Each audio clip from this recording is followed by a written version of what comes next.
Black Canary, Best of the Best, issue 2. Tom King writing with Ryan Sook on the art. We were super into the first one, of course.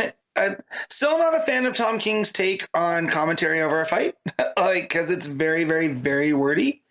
The funny thing is though with that, if you really want to, you could just kind of skip the commentary and it wouldn't really like affect your understanding of the story. Yeah, if I'm stuck, I'm gonna talk to him and go like, "Hey, man, can we maybe cut some of this because it's getting in the way of the art." The old Scott Snyder, Greg Capullo back and forth. Because as someone that watches a lot of wrestling and fighting and that kind of stuff, there's kind of a less is more when it comes to commentary. And if I'm watching this fight and if I'm hyped for Canary and Shiva, and the amount of talking these two dudes are doing over it, hooey, it's a lot. They try to get themselves over. Yes. But yeah, I mean, once again, we get round 2 of the fight here. Like the first issue was round 1, and we get flashbacks throughout. We have 2 sets of flashbacks here that kind of like, we sort of rotate through. One of which is like the training that Dinah was doing with her mother. And then the other one being when she was a kid and her mother was the active Black Canary and her like waiting up late and worrying about her mom, and we'll get into kind of where that goes. But that stuff is really good. Her training methods are very harsh, where she has her dive into like the ocean with a cinder block at the start of the issue, and then makes her swim around an island holding the cinder block, and the cinder block's never allowed to go in the water, or so I think that's what they're going for. It's like, hey, we'll do just 1 or 2 laps around the island, but I want to double that by the end of the week. And that's like a whole thing that we get throughout the issue. And then when they're done with that, she's like, okay, we're going to go home and I'll make you breakfast, but you have to like run behind the car. So I'll keep it at 20 miles an hour, but by the end of the week, we're going to 25. She's a maniac. The Black Canary mom is a maniac. There's and I understand this is a world that superheroes exist and this, that, and the other. But good Lord, just the cinder block and treading water. Like, I don't know if you've ever tried to tread water, let alone holding something over your head. Good Lord. And then she has her swim and then run and, yeah. So it definitely goes to show the type of fight that she thinks that Dinah's going to be in for, right? Because they really stress, like, yes, Shiva's the best fighter and striker, this, that, and the other. This fight's going to be one on conditioning, And so I definitely like seeing that aspect play out here. Yeah, and then they sort of established that this has been a whole life thing. Like when Dinah's a kid, like she's told to exercise every night. Like like even if your dad says you don't have to, do your 100 push-ups, your 100 whatever. Like they really sort of sell this idea that she's been kind of putting her through this entire life. And we get the classic Black Canary like outfit on Dinah Drake in the flashback, and young Dinah, saying it's not fair that she gets to go out and she can't come and watch or be a hero and all that. And then of course this idea that, hey, there's a risk later on that she might be hurt because they hear on the news, oh, Black Canary stopped a bank robbery, but she might get injured on the way out. And sure enough, yeah, she's like lying with a bullet wound or whatever it is in the front room, and she's scared, and they get angry when they catch her watching because she's not meant to see this because it'll scare her. So you really got this sense of this like forbidden thing that's been kept away from her. But one of the details that I really liked is that as soon as Dinah Drake leaves the apartment, young Dinah just turns around and starts doing push-ups. Like she takes this advice and like sort of sticks to what she's been told to do because she wants to be like her mum. Like she's fighting for her mum the entire time. And this is all playing out, of course, as the the boxing match, or as I say boxing, it's more of a MMA fight or whatever. But yeah, it's MMA meets wrestling type deal. Yeah. But Dinah's doing a kip up. She's fighting back. She's getting the shit kicked out of her for most of it. To be honest, that has been the whole thing. Yeah, I was gonna say, it seems like though the story that if you do read all of the boxes like I did, yes, it definitely feels like they're hinting at like a rope-a-dope where Dinah's trying to have Shiva punch herself out.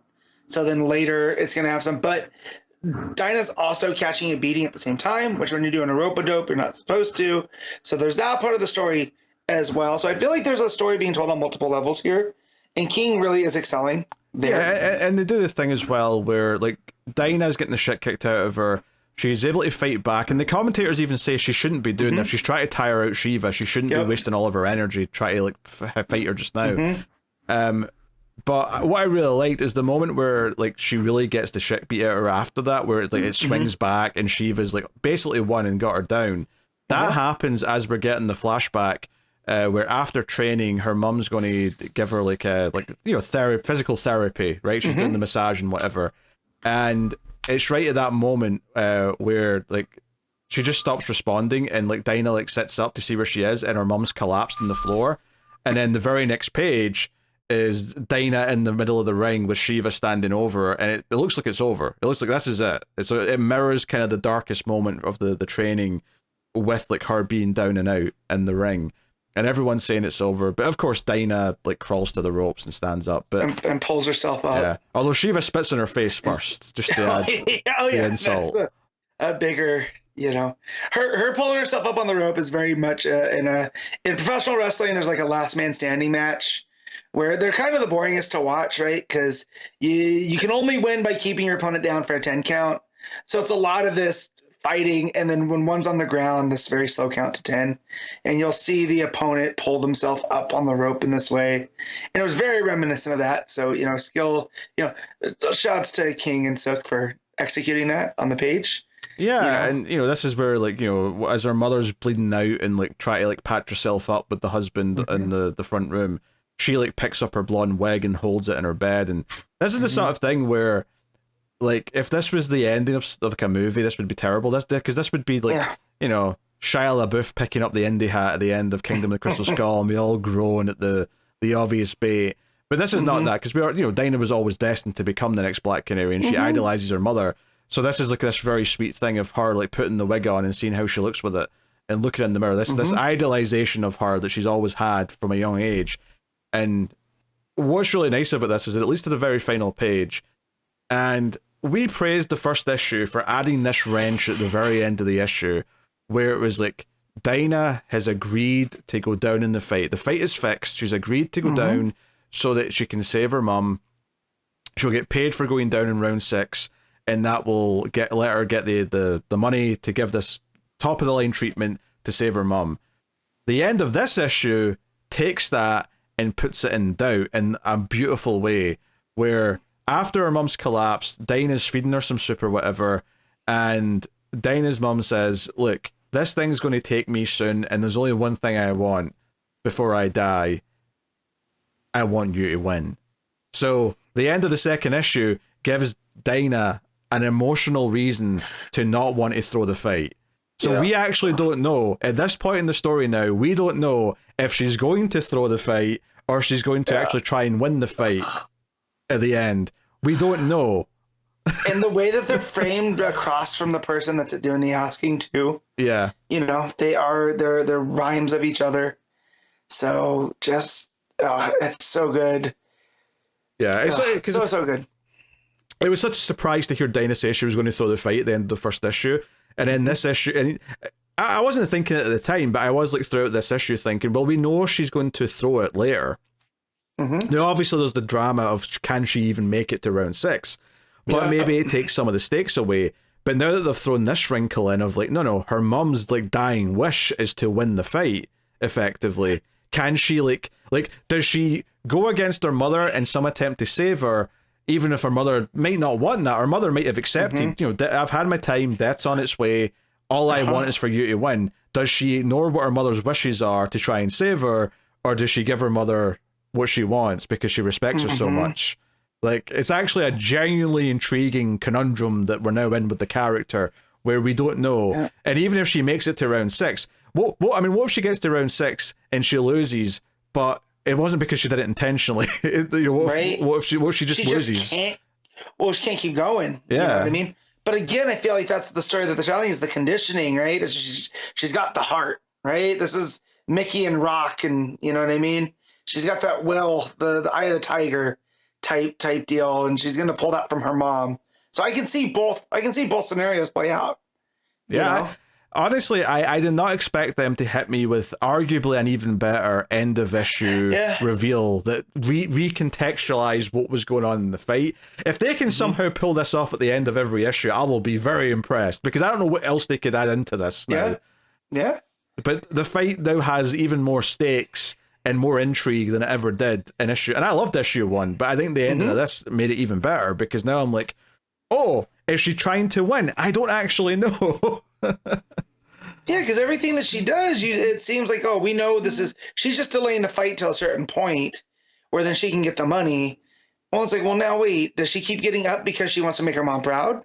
Or is she getting up because she wants to save her? Like, there's so many different variables at play during this fight that we really don't know how it's going to go. And it's entirely possible, and even lately perhaps, that she's not decided yet. She might be in this fight trying to make it to round 6, and she's like, you know, she won't make the decision until she's in round 6. Like, do I go for the kill, you know, figuratively speaking, or do I throw the fight? She might not even have, she might not have decided. She might be being pulled in both directions and is weighing that decision in the ring as she's trying to survive against Shiva. So,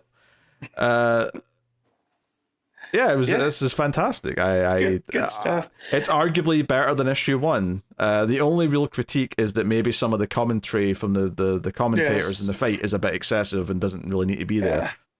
Yeah, but you ignore all that and you look at the beats with her and her mom, and then the little kid stuff too. When she puts on that wig, you know, I had a smile, because I was like, oh shoot, this is like where she made the decision. I want to be like my mom.